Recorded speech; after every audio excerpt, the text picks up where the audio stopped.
Kalau untuk alokasi itu emang sebenarnya sangat tergantung ya, Mbak Andi ya, Hmm. sama maksudnya situasi kondisi masing-masing orang gitu kan. Oke, kita Jadi kita kalau misalnya, range aja nih. Misalnya penghasilan di bawah 10 juta atau di bawah 5 juta deh, misalnya ya, gitu. Misalnya, heeh. Jadi, kira-kira. orang tapi kan gini Bang Andi, kalau orang di bawah 5 juta, dia di bawah 10 juta pun gitu ya, misalnya pasti ada beda-beda nih kondisinya. Nomor satu, Oke. bisa aja dia udah punya anak, bisa aja dia udah punya Hmm, keluarga gitu kan. Jadi betul, betul. mungkin kebutuhannya akan lebih besar dibandingin orang yang masih single, masih belum punya keluarga atau Oke. masih belum punya tanggungan. Kalaupun dia belum punya anak, belum punya keluarga, bisa aja dia menanggung orang tuanya gitu kan Bang Andi ya. Kan Ya, banyak tuh teknis sekarang yang ya, menanggung orang benar. tua. Iya, bisa aja merupakan sandwich generation gitu. Jadi pasti beda-beda juga. Tapi kalau menurut aku, in general gitu ya, yang kita harus perhatiin pertama adalah kewajiban kita dulu nih Bang Andi. Jadi Oke. ketika kita terima dana kita, terima gaji kita, terima pemasukan kita harus ngelihat dulu nih kewajiban kita tuh apa aja sih. Nah, kewajiban yang di sini aku maksud adalah nomor satu, misalnya kalau kita ada utang. Kalau kita ada utang, dari sebagian yang kita terima itu, pemasukan itu, kita harus fokusin untuk bayar utangnya dulu gitu. Hmm, Karena utang ini biasanya bunganya akan jauh lebih tinggi dibandingin bunga investasi atau bunga tabungan kita gitu. ya, Jadi kita harus utamain dulu nih untuk kewajiban membayar kewajiban kita ya. misalnya Betul. utang. Jangan sampai misalnya kita pas bayar gitu kan bunganya malah makin nambah, makin digulung gitu kan. Jadi kita harus mendahulukan itu. Yang kedua kita harus mendahulukan kebutuhan primer kita atau kebutuhan pokok kita gitu ya, sandang pangan papan itu kita harus penuhin dulu. Nah, terus kalau udah terpenuhi semuanya nih kewajiban-kewajibannya baru nih kita bisa ngitung kan. Oke, kalau misalnya ini udah selesai semua nih kewajibannya, sisanya berapa sih? Nah, itu kita bisa mulai atur. Oke, mungkin 20% dari gajinya bisa masukin ke investasi gitu ya. Lalu misalnya Hmm, 30% itu kita pakai untuk kebutuhan yang lainnya gitu. Jadi kalau misalnya menurut hmm. aku yang pasti utama didahulukan harus kewajiban sama kebutuhan pokok kita dulu gitu. Mungkin kalau misalnya gaji masih di bawah 5 juta gitu ya. Dan misalnya nggak ada tanggungan, mungkin aku bisa bilang 10 sampai 20% tuh bisa dicoba untuk disisihkan jadi investasi atau mungkin tabungan dulu gitu ya, tabungan di reksadana pasar uang dulu gitu Bang Adi. Oke, oke. Jaringan kan nggak boleh. Oke, bagus ya. Oke, gimana? Jaringannya aman ya, Jejet ya? Jelas ya? Sekarang udah aman, tadi ada putus-putus dikit Bang Adi. Oke, udah aman sekarang ya. Oke, nah, oke, berarti memang kita harus dahulukan kewajiban dulu. Setelah selesai semua, kita hitung berapa sisanya, kemudian berapa yang rencananya akan kita investasikan sesuai dengan setelah keluar untuk biaya kebutuhan kita sendiri ya. Oke, berarti sebenarnya harusnya tetap bisa ya kita berinvestasi. Saya ada pertanyaan lagi, tapi nanti itu sebentar. Saya mau lanjut dulu terkait tentang kita bahas ini gimana sih bangun usaha. Oke. Nah, ya untuk kalau kita bicara mau bangun bisnis nih, bisnis ini kita pakai untuk membangun apa? Tentu kan bisnis itu diawali dengan jaringan ya, Mm-mm. jaringan. Nah, untuk menambah atau mengembangkan jaringan dan apa? Uh, Gimana cara kita mengelola networking kita supaya kita bisa bergaul dengan orang-orang yang misalnya melek investasi, karena saya sadar betul Cendes, kadang kalau saya bergaul sama teman-teman yang tidak peduli ya kan, ada beberapa tuh circle-circle yang saya nggak peduli berapa yang datang itu aja habis. Itu beda banget sama dengan teman-teman yang betul-betul punya perencanaan, terus punya apa, betul-betul khawatir lah dengan masa depan, dengan betul-betul menyiapkan dana darurat lah atau misalnya dari investasinya. Nah, kira-kira gimana sih kita bisa memaksimalkan networking itu, kira-kira gitu? Karena kan kita sama-sama paham tentang investasi ceritanya, circle kita, kira-kira kita bisa ajak mereka nggak dalam membangun usaha kayak gitu, atau mungkin belajar lagi mungkin dari senioritas mereka mungkin lebih duluan mungkin dalam hal reksadana atau dan lain sebagainya kayak gitu Jess.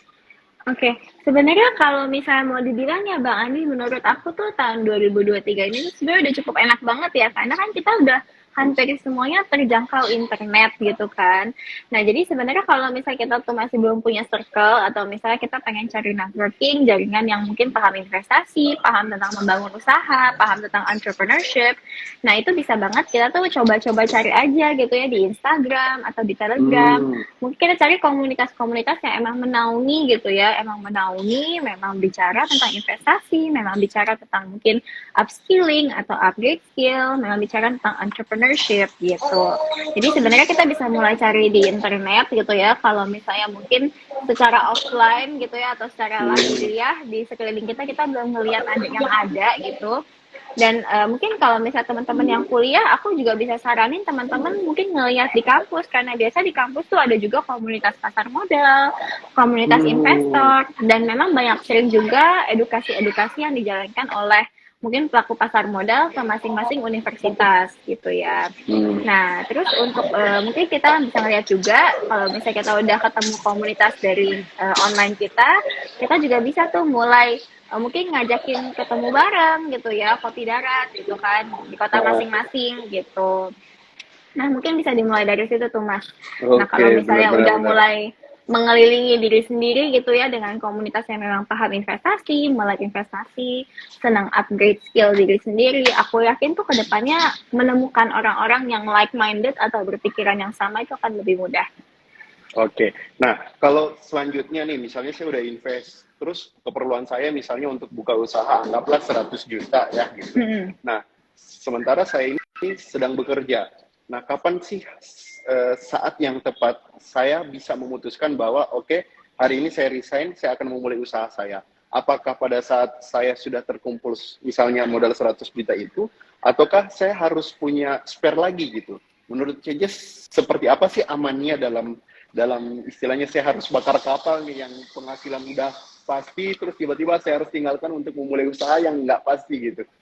Oke, ini jawabannya memang tergantung banget sih Mas sama mungkin sikon masing-masing juga ya. Kalau misalnya kita dalam posisi kita nggak ada tanggungan, selalu yang aku perhatikan pertama adalah tanggungan gitu ya.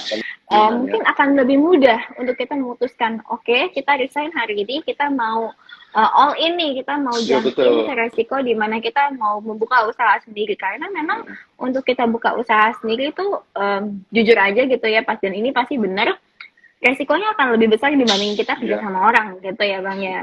Jadi kita harus ngelihat dulu nih, kita tuh tanggungan masih banyak atau enggak. Kita perlu misalnya berapa banyak sih atau mungkin berapa dana yang kita butuhkan gitu ya untuk masuk terus setiap bulannya supaya keluarga kita yang kita tanggung ini aman gitu kan. Karena 100 juta untuk buka usaha itu kalau kita semua pakai buat buka usaha, dan kalau misalnya sampai berapa bulan nggak ada income atau nggak ada pemasukan, sementara keluarga kita kan tetap harus hidup gitu ya. Mereka harus tetap punya pengeluaran, kita harus tertanggung mereka. Jadi kita nggak bisa cuma ngelihat dari sisi bagusnya aja gitu ya. Oke, udah punya 100 juta, udah cukup buat mulai modal usaha gitu ya. Oke, kita resign hari ini. Kita harus pikirin yang lain-lain juga. Selain itu, kalau misalnya kita tadi ya bekerja gitu kan ya Bang Andi ya, kita biasanya akan dapat asuransi kesehatan. Yang mana benar. Kalau misalnya kita merupakan pengusaha, kita kan nggak dapat asuransi kesehatan dari kantor gitu kan. Kita akan harus mulai mikirin tentang proteksi diri sendiri itu kayak gimana. Misalnya kalau kita sakit, kalau misalnya kita kecelakaan, kalau misalnya kita amit-amit sampai meninggal dunia. Jadi hal ini kita juga harus perhatiin banget nih. Jangan sampai nanti kita kenapa-napa, usahanya ya udah gitu kan. Atau mungkin kalau kita kenapa-napa, keluarga kita tuh akan gimana gitu. Jadi sebenarnya menurut aku yang kita harus mungkin perhatiin juga selain modalnya udah cukup gitu ya kita harus perhatiin dua hal itu. Dan yang nomor 3, yang tadi aku bilang Bang Andi, jadi kalau misalnya kita udah mulai buka usaha, kita udah punya modal untuk memulai usahanya, tapi kan kita juga harus nentuin nih kira-kira ada nggak ya kemungkinan di mana kita harus suntik modal lagi di dalam usaha tersebut gitu kan. Misalnya untuk ekspansi, misalnya untuk nambah inventory atau nambah stok gitu ya. Nah, kalau misalnya ada kemungkinan ini kan berarti kemungkinan kita harus ngumpulin lebih besar nih dibandingin apa yang kita projecting di awalnya gitu. Jadi kita harus mikirin juga tuh hal itu. Jadi kita nggak bisa kucuk-kucuk langsung resign hari ini gitu ya buat mulai usahanya. Jadi kita tetap harus punya safety net yang itu tadi bahkan gitu Oke. menurutku. Ya. Cecis, ada data nggak kira-kira berapa bulan sih yang kita harus sparekan untuk amannya gitu? Kalau misalnya anggaplah 100 juta tadi kan saya butuh untuk modal usaha. Nah, pengeluaran Mm-mm. misalnya tanggungan saya tiap bulan itu mungkin 5 juta misalnya. Nah, berapa berapa per bulan ya, per bulan. Nah, berapa bulan sih, berapa sih yang harus saya spare untuk antisipasi? Mungkin ada datanya, Cecis, biar mungkin adalah titik yang istilahnya kita punya goal sendiri kan. Oh, saya misalnya mau Iya, 3 kalinya, 6 kalinya, atau mungkin berapa untuk iya. amannya sih sebenarnya. Betul.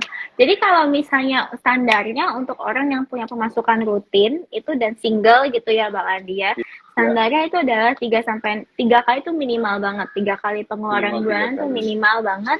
Idealnya 6 kali pengeluaran bulanan. Oke. Nah kalau misalnya kita sebagai sebagai seorang pengusaha gitu ya, di mana kita Mm-mm. kan nggak menerima pemasukan pasti, itu Betul. biasa kita pakai standar freelancer gitu ya. Nah, biasanya Ya, untuk betul. freelancer itu Freelancer. kita sarankan 12 kali lah, 12 kali pengeluaran bulanan, karena kita nggak akan tahu sampai kapan misalnya kita nggak akan menerima pemasukan sama sekali gitu ya. Jadi Iya, biasanya kita akan benar-benar. kasih range yang lebih besar. Nah, kalau misalnya kita punya tanggungan gitu ya, kita akan juga sarankan sampai 12 kali lah, 12 12 kali kali mungkin ya, sampai 12 kali. 15 kali pengeluaran bulanan, karena kalau misalnya apalagi kita punya anak gitu ya Bang Andi ya, kalau Betul, misalnya betul. aku punya anak 3 gitu kan, jadi aku tahu lah paham bahwa kalau misalnya punya anak-anak itu terus terang aja mahal gitu kan, dan Oh, pengeluarannya benar. akan jalan terus. Walaupun misalnya kalau kita orang dewasa, oke kita bisa ngirit deh gitu kan, kalau kita orang Benar. dewasa itu kita bisa ngirit. Betul, Tapi betul. kalau anak-anak biasanya kan kebutuhannya nggak bisa ditunda ya Nggak Bang bisa, Andi ya. benar. Nah, Benar. jadi kalau misalnya kita kasih spare lebih banyak itu akan lebih bijak sih sebenarnya gitu Oke. Bang Andi. Berarti memang tidak bisa kita melakukan sesuatu dalam hal ini khususnya buka usaha modal 100 juta, baru punya 100 juta sudah langsung tiba-tiba banting setir ya. Betul-betul harus ada jarak aman ya. Minimal tadi ya tadi kalau misalnya standar 3 sampai 6 kali, minimal 3 kali, kalau bisa bisa sampai 15 kali dari kebutuhan Iya, bulanan Cengiz ya. iya, Oke, ini betul. semat Dan juga ini. iya, Jadi saya karena menurut harus tambah sekitar 4 bulan lagi kalau saya ini. aman lah, 4 bulan bisa lah, 4 bulan bisa. Iya, iya. Jadi mungkin sedikit yang perlu aku tambahin juga ya Bang Andi ya. Kalau Iya, misal kita udah mulai buka usaha itu kan sebenarnya oke, kalau kita cuma investasi biasa, itu kan sebenarnya kan kita perhitungkan kan cuma personal finance diri kita sendiri ya Bang Andi ya. betul, Cuma diri betul. kita sendiri aja, atau maksimal sama keluarga kita lah yang kita tanggung gitu. Nah, nanti kalau kita udah buka usaha sendiri, kita harus mikirin ya tentang dua hal, dua sisi mungkin financial management yang berbeda gitu ya. Betul. Personal kita sendiri Hmm, dan usaha kita gitu ya, dimana iya. di usaha kita pun kita bertanggung jawab mungkin atas nanti pegawai kita gitu Heeh, kan ya, heeh. dan atas hal-hal lainnya, dimanapun nanti perencanaannya pun akan beda di antara perencanaan untuk personal dan perencanaan untuk bisnis gitu. Jadi mungkin untuk teman-teman yang udah punya niat untuk buka usaha juga ya, aku perlu mungkin ingetin aja bahwa nanti ya mungkin akan lebih complicated gitu ya, karena perencanaan keuangannya pun akan berbeda. Dari sisi pencatatan keuangan pun harus dibedain gitu ya, nggak Iya, bisa benar, kita tuh benar. pakai rekening yang sama gitu ya untuk misalnya usaha dan pribadi gitu. Dua hal ini harus dibedain supaya kita bisa kelihatan tuh cash flow-nya secara rapi gitu teman-teman. Oke. Nah, lanjut lagi nih, Cengiz.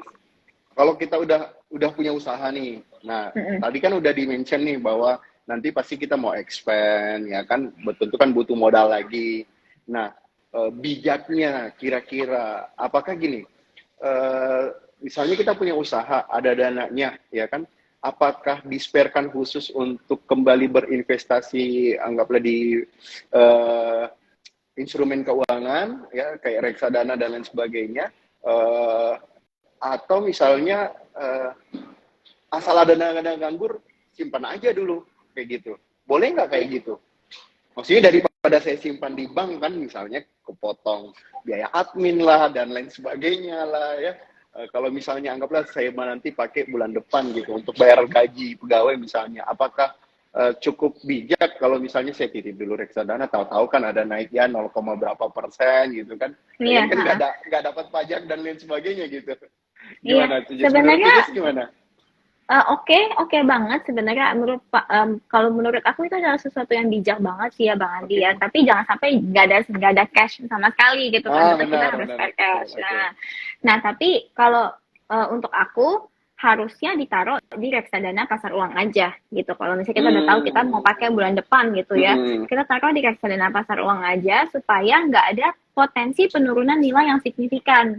Nggak seperti Hmm. kalau kita taruh di reksadana saham gitu kan. Oke. Kita kan maunya nambah gitu ya, Hmm. makin optimal, bukannya ada Siapa tahu potensi namanya turun namanya kita gitu pengusaha kan. kan. Iya, Kalau ada kesempatan bisa naik kenapa enggak betul. gitu. Sebenarnya Ah, menurut aku itu bagus banget, pemikiran yang sangat hmm. optimal. Dan kalau misalnya aku boleh bocorin, banyak banget sebenarnya perusahaan-perusahaan di Indonesia itu yang melakukan hal yang sama, Oh, dan itu merupakan sesuatu yang oh. boleh gitu ya. Jadi Ya, ya, nggak ya, ya, apa-apa ya, ya. asal ditaruhnya di reksadana yang konservatif, yaitu reksadana pasar uang gitu. Hmm. Nah, jangan ditaruh di reksadana saham, jangan taruh di reksadana campuran gitu ya, yang ada potensi penurunan nilai signifikan. Taruh di reksadana pasar uang. Ketika mau dicairin mungkin 3 hari sebelum mau dipakai, 3 hari kerja gitu sebelum mau dipakai, kita Hmm. bisa redeem, kita masuk ke rekening kita secara reguler. Ya udah gitu, kita akan dapat return yang lebih bagus, lebih tinggi dibandingin kita taruh di tabungan biasa gitu Bang Andi.